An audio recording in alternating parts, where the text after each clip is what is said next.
Hi guys! Kumusta? Ako si Red Quaresma at welcome back sa aking channel. At kung bago pala kayo sa aking channel, huwag niyong kalimutan na mag-subscribe at sipanirate tayo ni bell button doon sa baba para updated kayo kung meron ako mga bagong video na i-upload dito sa aking channel. You know? At para sa video ito, another reaction video na naman ang gagawin ko. So magre-react ako guys dito sa Q&A performance ni Alexi May Caimos Brooks. And sobrang excited ako guys na mapanood yung kanyang Q&A.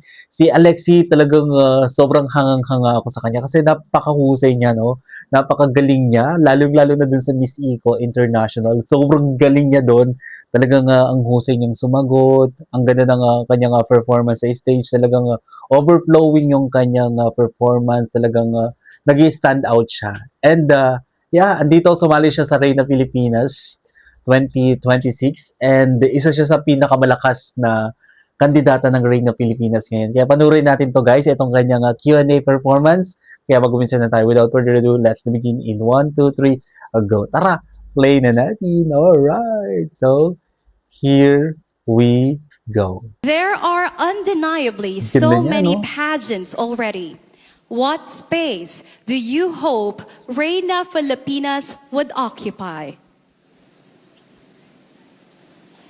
We are all aware that Reina Filipinas is a pioneer pageant. Ooh. And pioneer means new hope with a pageant standard in our country.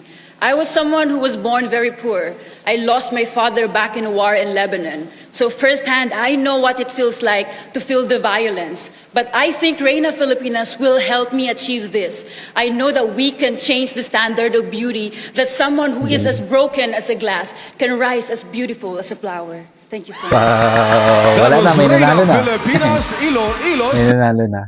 Anyway, ang galing talaga ni Alexi May sumagot, no? Talagang pag sumasagot siya, may laman, may substance yung pagsagot niya, no? Kaya sobrang kumokonect sa heart natin. Napakahusay. Alright, kung sa inyo to guys, video ito malaking likes, mag-comment kayo kung meron kayong mga request na video na pwede kong gawin dito sa aking channel. You know?